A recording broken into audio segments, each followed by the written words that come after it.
Support for this show is brought to you by novel Till the Bitter Endemic. What if there was a happy ending to a pandemic? Perhaps an unexpected love story.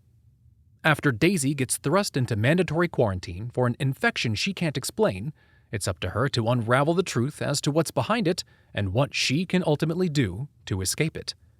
But she can't do this alone, and that's where she finds not only herself, but a very special person that opens their heart for the betterment of their survival. Find out how in Till the Bitter Endemic. Available now on Amazon in all major formats.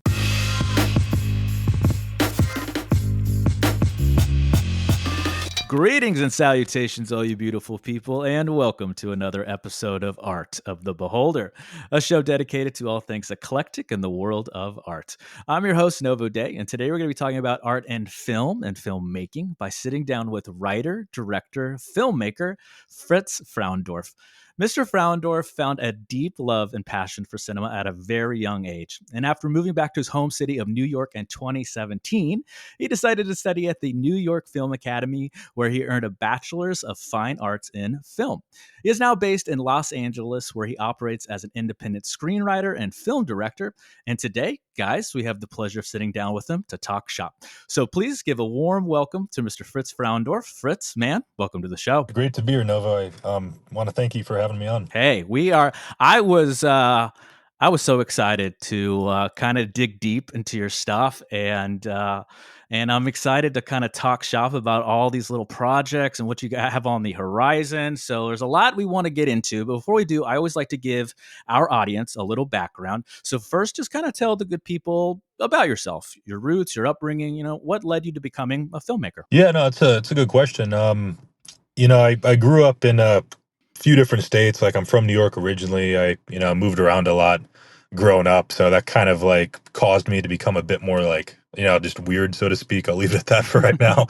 And then when I was in high school, we like weird, man. We like weird. Yeah, I just never really got a chance to like fully like attach to like like the normal crowds, so to speak. And when I was in high school, I still kind of felt that way, and I was on my way out of like the primary education system, and I was watching a lot of movies in high school. Particular when I saw the Dark Knight Rises in movie theaters when that came out in 2012. I know that's a bit more of like a controversial film, but for me, it's I think my favorite Nolan movie. And controversial? How? What do you mean? People will say that like, oh, it's the worst Dark Knight movie, like this and that, but wow. For but me, it's like the best Batman movie ever. Second to The Dark Knight, right? Yeah, I agree. Yeah, it's good to actually hear that, because sometimes people will be like, oh, they didn't like it or whatever. But just watching that in theaters and like the sound design, like the way it like made you feel emotionally, psychologically, like I watched that and I was like, wow, like I want to be able to make a movie like that one day. And then that caused me to start watching all types of movies over the next few years. And then eventually I just decided like, hey, I want to make my own movies. So I went to film school, and then now I have all these short films under my belt, and it's 2025, and I'm working on a couple feature-length things right now. So hey, let's go. That was you read my mind. That was going to be a question down the road, so put a pin in that, and I'm excited to hear about that. So I have to ask, is Christopher Nolan one of your inspirations, or your main inspiration, I should say? Yeah, I'd say like top like 3 or 4 or 5 for sure. Like I guess at the time, like he was probably like the biggest one. When we do like bio shows on Art of the Beholder, we try to do stuff that no one usually does.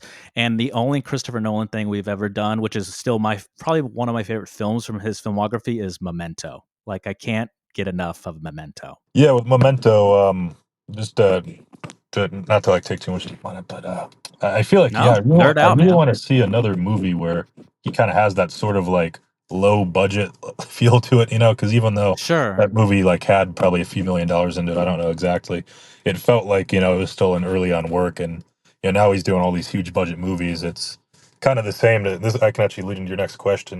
Denis Villeneuve is also another big inspiration. I could kind of say the same for him. I want to see like another, even like with Blade Runner 2049, which I saw very early on in film school. That kind of got me in my next phase of like the types of movies I want that I want to make.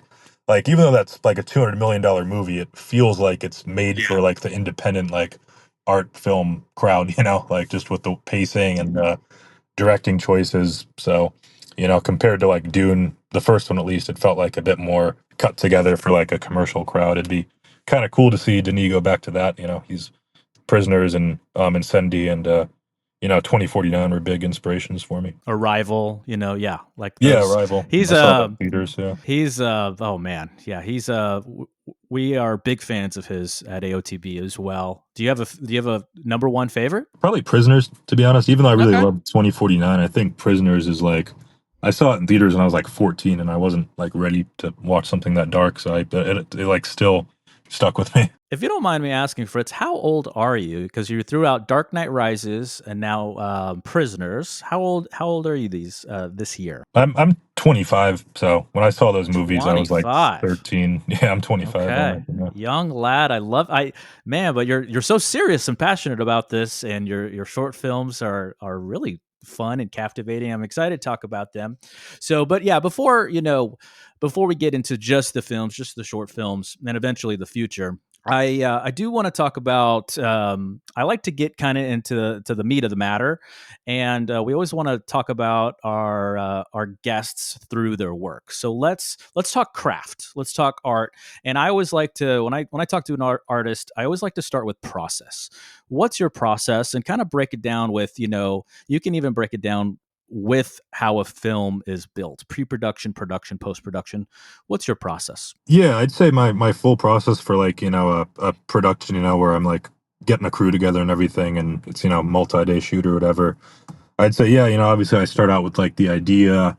I try to write an outline, break it down into like beats. A lot of the times I can like actually visualize how most of it's gonna like look, cut and stuff. And then I go to the writing room, get the script, and then, once it's kind of polished enough, I'll start showing it to people, and then I kind of get a little crew together. I've been working mostly with the same like people more or less on like my key projects since I did Take Me Out like how long ago is that? Like 6 years ago now. So I'll kind of bring it up to them, and then we'll get like a little production meeting going, and then my producer friend will kind of like break down the script into a budget, shooting schedule, and then if it's something that's actually going to pencil out, we'll actually start making things happen, booking locations, auditioning, casting, bringing crew on, and then setting dates, and then we shoot it.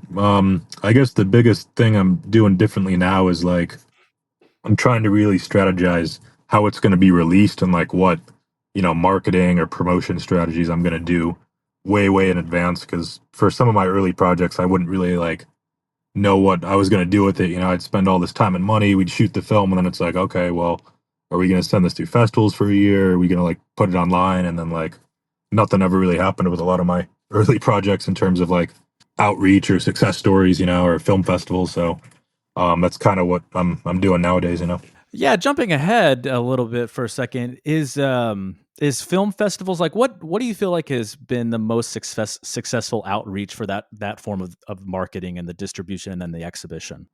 For me personally, I know maybe other filmmakers would probably, say film festivals or more beneficial for filmmakers, but for me personally, I find that just kind of creating my own sort of like channel, brand, Instagram page, and just promoting on there, and creating my own outreach, I guess, has been the best for me. Like I saw night and day success between kind of taking the outreach into my hands versus just like kind of submitting it to festivals and kind of hoping something happens. Do you feel like there's a clash between independent artists like that are trying to break into the industry versus like the kind of the club that is the studios? Do you feel like it's been difficult to break through, or do you feel like kind of this approach is getting you there, but maybe at a different pace than other contemporaries? Yeah, it's actually a tough question. I'm kind of like ambivalent about it, if that's the right word. Like I think it's definitely, there's a degree of like saturation to independent like creators or filmmakers, and I'm sure a lot of them feel the same way. But I think the truth is like it still is really hard to make a film that or have a script or idea or a pitch deck or what have you that would even get recognized by a studio or something big without having like some sort of personal connection to that. It's like I've heard people who've made like heard of filmmakers who've made like 4 feature films and nothing happens, and then I've heard of people who made like one short that gets into Sundance and then they're making a feature film that gets picked up by like Fox. So it's really boom, bam, yeah. right? Yeah, like an explosion. What makes you gravitate, going through your filmography, what makes you gravitate towards these pieces that focus on mental illness, mental health, those kind of psychological struggles? Yeah, I guess it's just something I've always been sort of faced with adversity for, if I worded that correctly. Like I've always had that level of adversity for kind of connecting with people or feeling engaged in like social situations or stuff like that. I kind of I've always been sort of in my head, not knowing like how to naturally interact with people. A lot of like depression and stuff, and disconnect, I guess.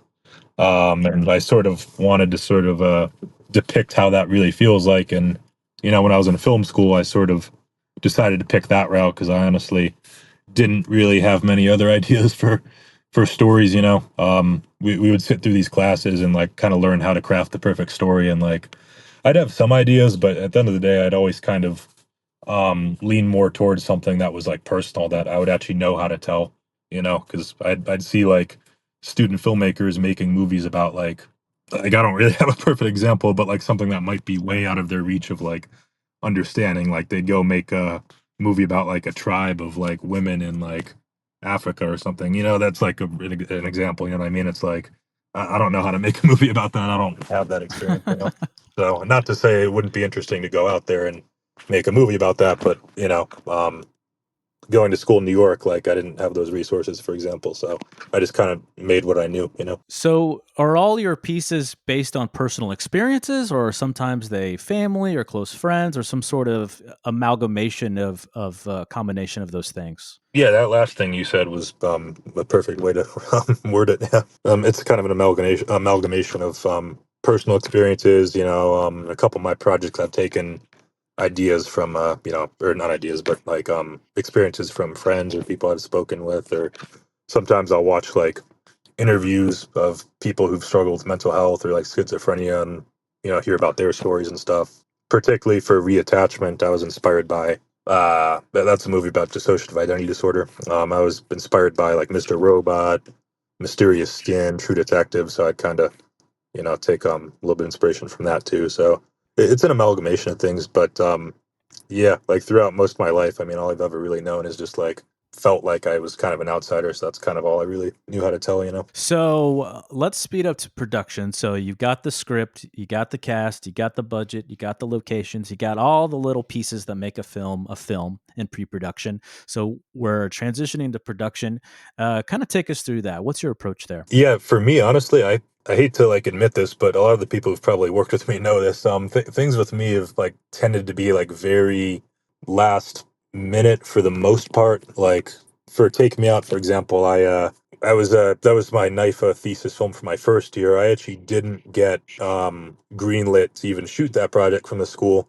I kind of struggle with ADD, and I was kind of going through a dark time, and I was just like sitting in my room trying to get the production binder done, and I just like couldn't focus on it. The story was too long. They wanted something shorter, so I just Yeah. ended up going to shoot that on my own. It all came together last minute. Reattachment happened during COVID, so you can imagine that. And then Manic Man, my biggest film, was kind of like a 1 day shoot, so we didn't really have a lot of time to like do rehearsals. It was more of like a choreography piece almost, if you look at it that way. So it's a very like movement, like emotion, visual based piece. So, and for a lot of my films, I've kind of already known who I've wanted to cast. So I, didn't really have a lot of time to do, or I don't know if time is the right way to put it, but I didn't really have like the need, I guess, to do a full like casting table read process. We did a lot of rehearsals for Reattachment and Take Me Out. I actually did cast for some of the roles in Reattachment and Take Me Out, but you know, I would have, I guess I would have liked to have more time to actually rehearse, because we'd maybe do like one rehearsal, one table read for those, and then like we'd shoot. And sometimes I look back at the movie and I'm like, yeah, like I definitely, I tend to take accountability for things like that. Like, yeah, like I could have directed that better, and maybe if they practiced more, I could have gotten like a better performance out of him, you know. How long did the shoots usually last for these short films? Take Me Out was a 5-day shoot. Reattachment was like a 3.5 day shoot, like 3 full days, and then like pickups the next day at night. Manic Man was 1 day. So I haven't, like, for any of my personal films I've directed, I've never gone like over 5 days, I guess. Yeah. Take Me Out was a 30-minute piece. So, I mean, the fact we did that in 5 days was kind of crazy, actually. What's the budget for some of these short films? Do you have to get like financiers, or do you self-produce? How do you guys do that? Fortunately, when I was making Take Me Out and Reattachment, I was still in film school, so I had a little bit of help there. And then ever since Reattachment, all my projects after like 2021 have been self-funded, you know. So after you're done with the piece, you're done shooting, and we're entering post-production. I know some filmmakers, you know, they walk away, they leave it in the hands of the editor. Do you like to be hands-on? Do you hand off? What's your approach there? In a perfect world, I would like to be a bit more hands-on, but just based off of issues I had with like post-production with Reattachment, I've kind of decided just to sort of hand it off a little bit more. I think it's better for the film overall to get like a fresh set of eyes and expertise of someone who really knows how to edit. Because you know, if you've seen Take Me Out, I tend to really like those like long, like drawn out, like, you know, slow burn, like hold on a frame for sometimes, you know, longer than you should pieces. Yeah. But I think it benefits to kind of just let the editor do their own cut and then kind of formulate from there. Because with Reattachment, it, you know, kind of became complicated because I had a vision for it, but what we ended up shooting didn't really kind of match that vision. With, you know, COVID and everything, it was just a really crunched production, and then we sat in the editing room. It didn't really pan out that way. We couldn't edit it like linearly like we wanted. So it kind of just got complicated. So yeah, like going forward and ever since Reattachment, yeah, I tend to just hand off my projects and just review cuts and stuff and work with the editor more formally, you know. When you're having that part of the collaboration, are you telling them, okay, let's add this, you know, color scheme here, or let's do a hard cut here, or, you know, just to kind of develop that visual identity and that style that makes a filmmaker?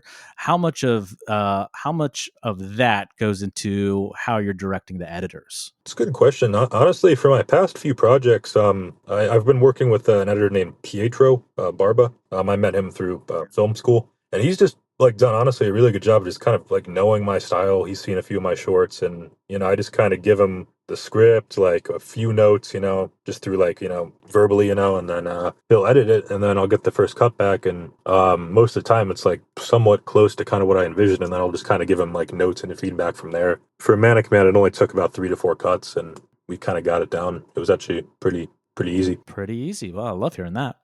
So let's segue to, you've already been talking about your films a little bit, so let's kind of go through them piece by piece. So I'm really excited about this segment of the show, because we can really get a little deeper, nerd out a little bit.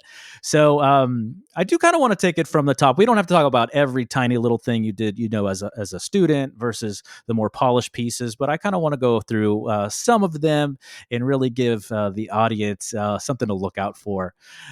My first impressions, I would say, is, you know, the earlier pieces, the 2017 pieces, I could tell you were, you know, kind of figuring things out and practicing, learning techniques, kind of finding your voice. And the first thing I thought of immediately was how little dialogue there was, and how it was more focused on the visual identity of the piece to communicate the story.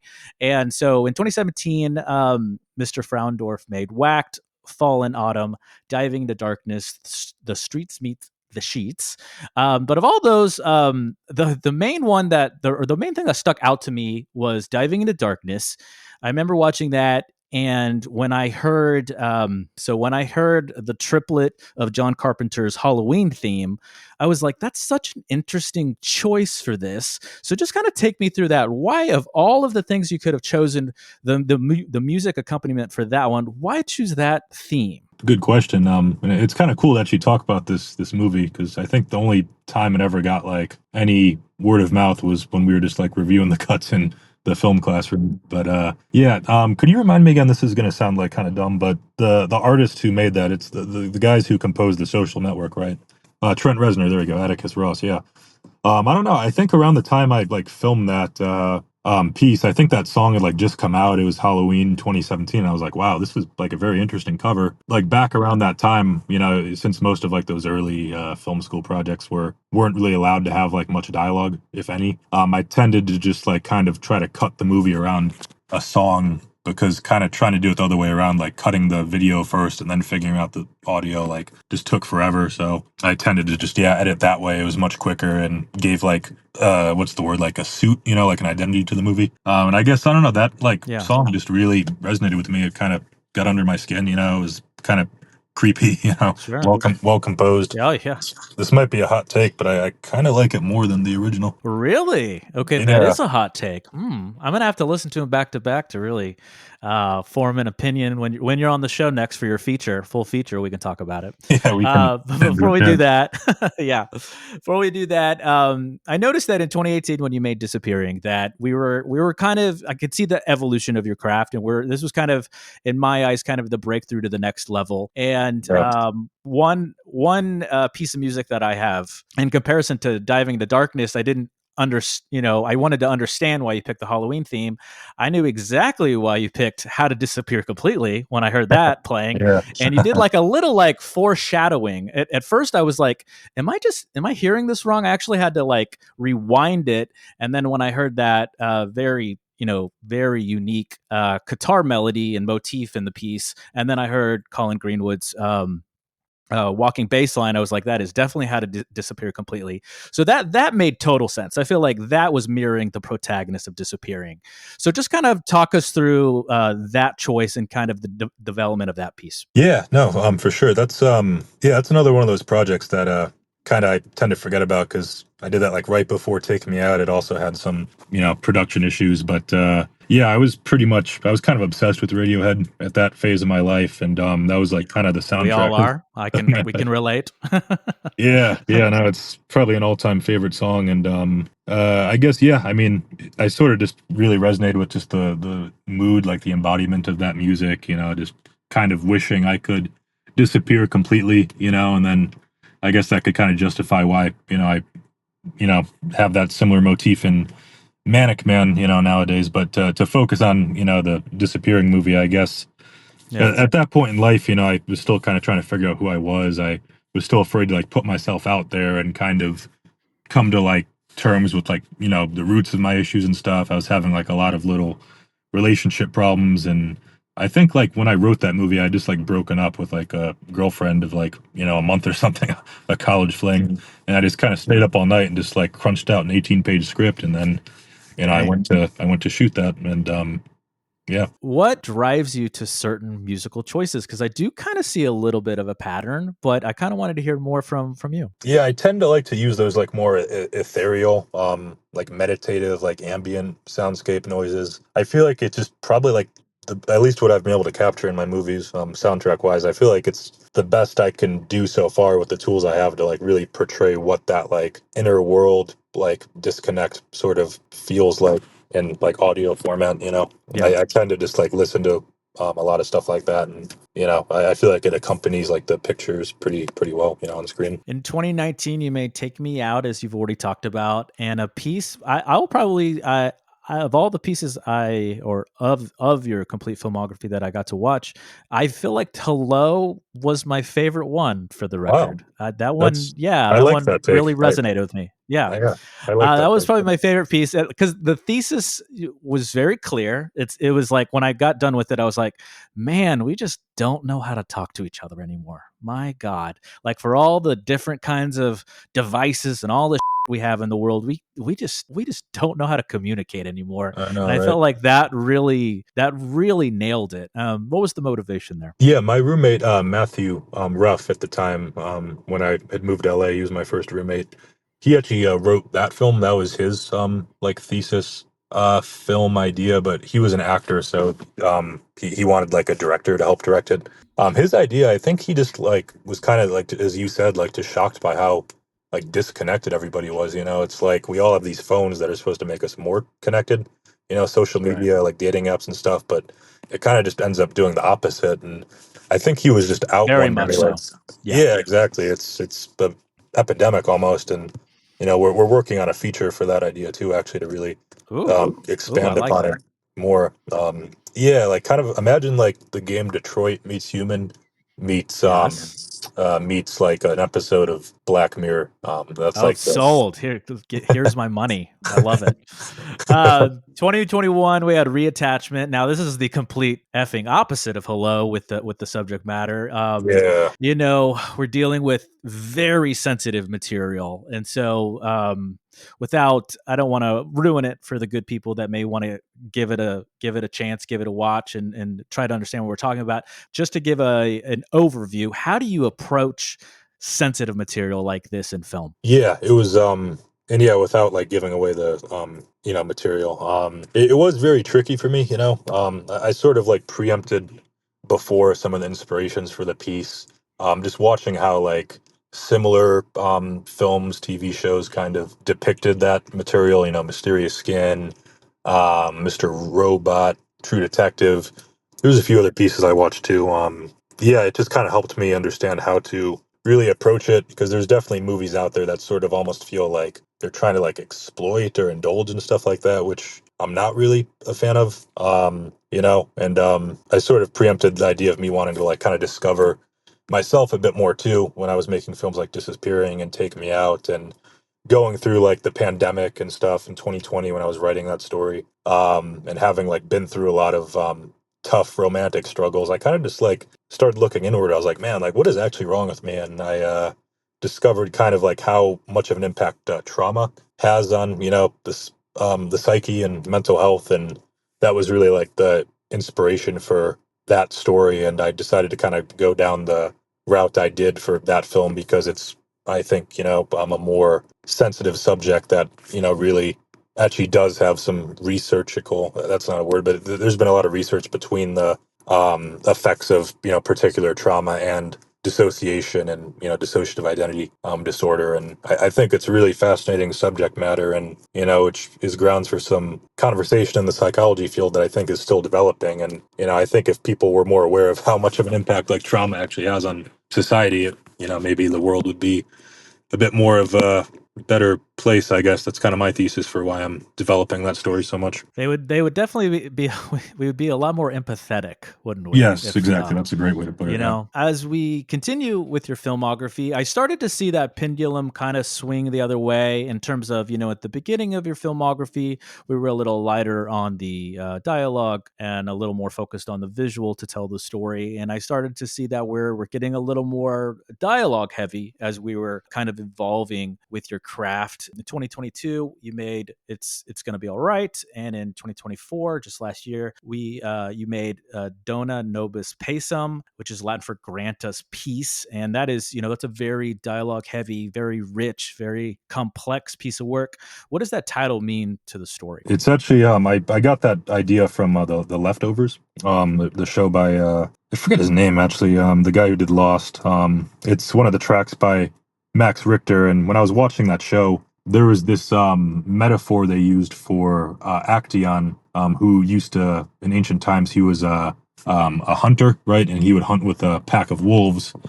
He spited God, and God turned him into a deer, and then all his wolf companions, I suppose you could call them, turned on him and ate him, and pretty much just named it Dona Nobis Pacem as kind of a nod to the Leftovers and how brilliant that show is, and the metaphors. And I kind of was in this place writing the movie where I was kind of going through some big financial struggles. It was hard for me to kind of get my foot going in society. I was seeing a lot of, I won't get into it, but there's a lot of things I'm not happy with in the world, particularly living in Los Angeles, and at the time I kind of just wrote this piece that was sort of like a reflection of what I was going through and how I saw the world almost. And I wanted to use it as an opportunity to kind of thematically explore a bit more of Carter's inner world and reattachment. It's very like True Detective, the same kind of philosophies that McConaughey's character talks about. And when I eventually make the feature film of reattachment, you can kind of expect like the interrogation storyline to maybe be a bit more like that. But I've gotten a lot of notes to also work on using a bit more common language in my movies, at least for characters outside of my main character. So yeah, that was kind of just like a piece to really test my dialogue. And I tend to like to establish the language I'd like to use in my movies, but at the same time, I'm working on really like practicing common language, screenwriting and character building too. My next movie, The Interview, coming out is probably going to be a good example of like a movie where people actually talk like normal people. So, hey, we're excited. You mentioned True Detective a couple of times here. For the good people that probably need a refresher, you're talking about Rust Cohle. That brings us to your most current piece before we get to hear about The Interview, and that is Manic Man. And I would say, like, as I was getting through your filmography, you talked about Nolan and Denis Villeneuve, and I was kind of thinking some of your pieces had this spiritual connection, they were kindred spirits to probably some of my favorite films from like Darren Aronofsky or David Fincher. I was kind of seeing a lot of those inspirations in some of these later pieces. But since Manic Man is probably your most current piece, just really give us the rundown on everything it represents and help me understand how you did that whole mirror shot, that special effect. That was interesting. Yeah, for sure. Yeah, and a couple of those filmmakers you mentioned have been influences as well. But yeah, for Manic Man, there definitely was some more influence too. Like I'd even throw Nicholas Winding Refn in there. That mirror shot was actually inspired by Mr. Robot. There's a scene, season 2, episode 9, I believe, like 20 minutes in, where a very similar thing happens. Yeah. Yeah, we actually consulted with a VFX artist to have him on set to get those shots because my previous film, well, I don't know if it was actually like my predecessor, but Reattachment, we didn't really plan for VFX, and the ending kind of didn't really come out the way I wanted it to, and we did some test shoots the same or in 2021 for another piece, and it also didn't come out well. So for Manic Man, like before I even like wanted to worry about that, I just had to make sure we actually consulted with actual professionals on how to make sure we get what we want beforehand. And yeah, we pretty much just it wasn't too complicated. Luckily, the shots were all like static where VFX were occurring, so we just did a bunch of plates. Like we would have the actor stand in different locations, and then get like a empty plate of the screen, So when the VFX editor, Tate Gibson was their name, edited it, they had all the material to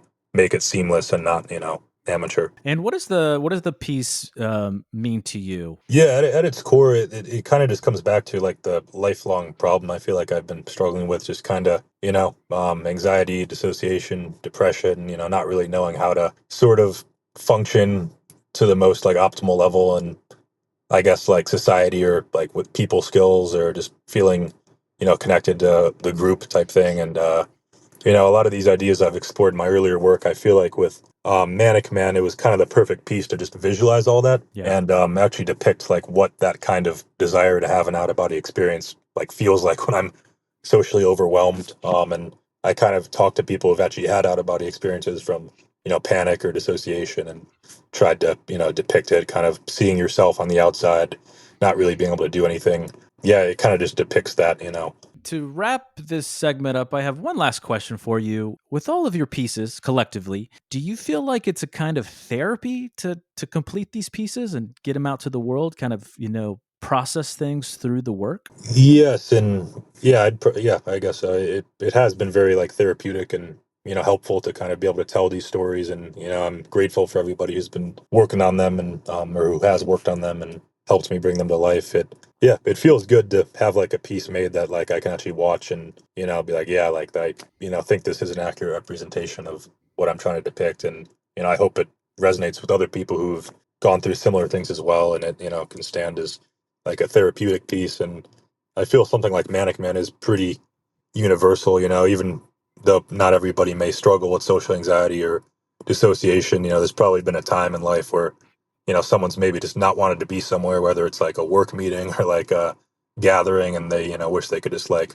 have someone else take over for them, and I think that's part of the reason why Manic Man was kind of successful, because it was kind of right to the point. It was super short and very visual. It's easy for someone to kind of watch that. Tell us about The Interview. Is this the full feature or is this another short? Kind of give us the deets. Yeah, it's actually just another short film. I'm probably going to title it The Modern Interview. We're still in post, but Yeah, it's actually a comedy piece. Oh, okay. I wanted to kind of freshen, or I guess spice up my filmography a little bit. I do a lot of like heavy pieces, so the modern interview is going to be a bit more like comedic. It's kind of like it was inspired by. I actually went to school with these guys, Cooper and Curry. They have the That's a Bad Idea, like YouTube and TikTok and all that, Instagram. I've kind of always wanted to like write something like that too, like just little like skits. And I had this idea, and I feel like the job market nowadays is really bizarre and convoluted and doesn't make sense. So I kind of made a little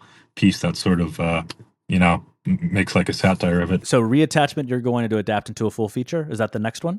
Correct. Yeah, the sort of that's like my dream feature. And I did those two other shorts, Manic Man and Donna Nobis Basum, to kind of give more thematic depth to the story. Like that would probably need a bit of a budget though, so it's not something I'd probably be able to like self fund. But that one, kind of imagine like the night of meets Mr. Robot with like a little bit of maybe like Euphoria sprinkled in, and the kind of the philosophy of a true detective.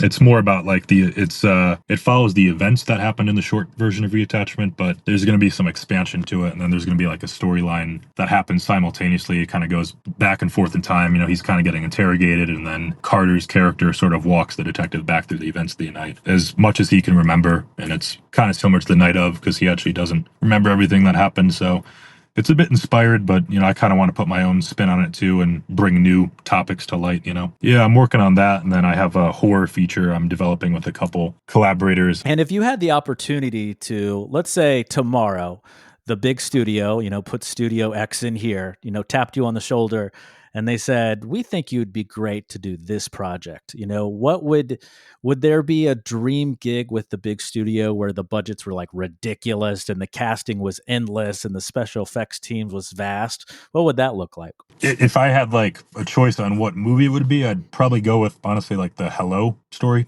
just because that is going to be like, yeah, it's like going to be a sci-fi piece, and the reference I mentioned before with like Detroit Become Human and stuff like that, it's going to need like a world, to kind of really fill up the story, and it's not going to be like super super sci-fi, but it's kind of just like going to be the modern world, but everyone's kind of absorbed on their phones. There's androids, there's AI, but it's going to need a lot of special effects. So that's probably going to be a movie that like, even like maybe $1 million might not be enough for it. So I'd probably try to pitch that. But if I had like a dream role though, like let's say they wanted me to direct like this movie, yeah, the new Blade Runner series I heard that Ridley Scott's doing, I'd love to maybe direct an episode of that. I guess I really like Blade Runner. That'd be kind of cool. Hey, it's a classic, man. Yeah, we like Blade Runner. What would you say, like, if someone is brand new to the Fritz and Lewis films filmography, what would be the easiest entry point to getting into your kind of pieces? I'd probably say Manic Man, just because it's so short, and I feel like it kind of summarizes a lot of the themes I've been trying to explore the past like 5-6 years. And if someone kind of likes the style of that piece, then they'd more than likely enjoy my previous work, like Take Me Out, Reattachment.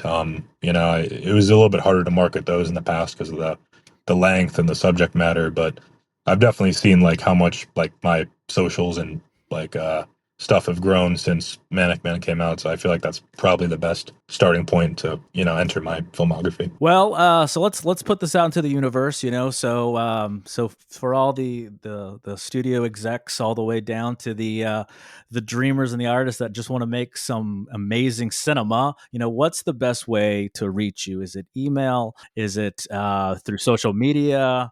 And how do they check out your work as well? Let's just tell the world. Yeah, sure. My two biggest platforms right now, I'm on Instagram and YouTube. You can search Fritz and Lewis Films on either of them. You can also go to fritzlewisfilms.com and you'll find all the same links.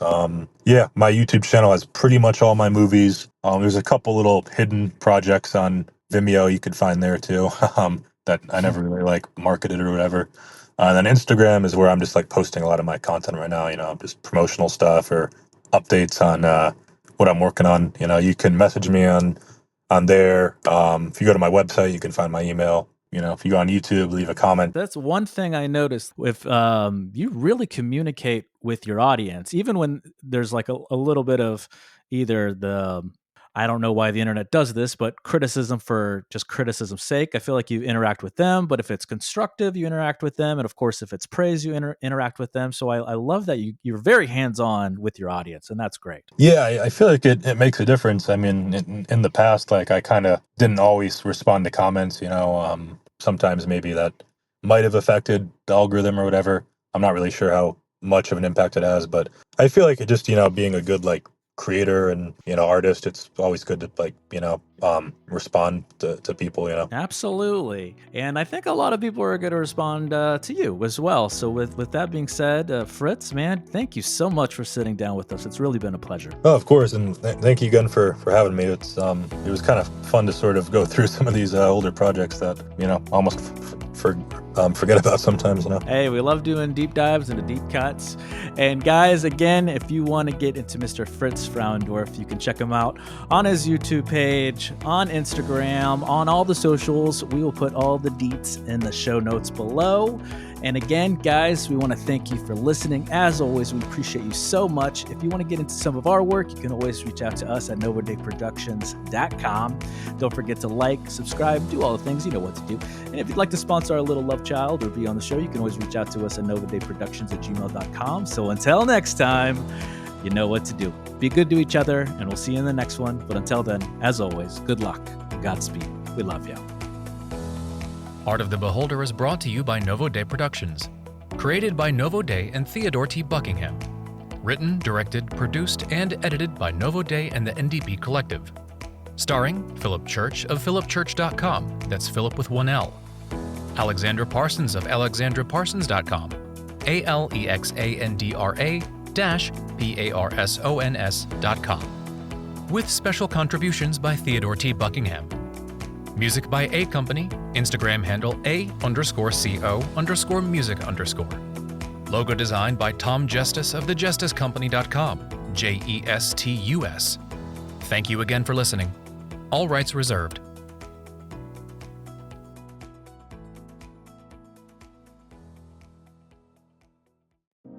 This show is supported by philipchurch.com. Need a professional voice for your project? Whether it's a commercial, podcast, audiobook, or other, I deliver high-quality voiceover and narration services that match your vision. And with fast turnarounds, crisp audio, and a range of tones and styles to suit your needs, isn't it time to bring your story or brand to life? So let's get going. Visit philipchurch.com, that's Philip with one L, to find demos, samples, and contact information. And with this voice, let's make that next project unforgettable. Are you ready to elevate your style and make a lasting impression in fashion? Ready for change? To find the best you? Whether it's creating stunning designs or crafting the perfect wardrobe, AP Design is here to transform your vision into reality. To get started, you can go straight to our shop with the link below in the show notes, or you can book a consultation at alexandra-parsons.com and let your new life start today.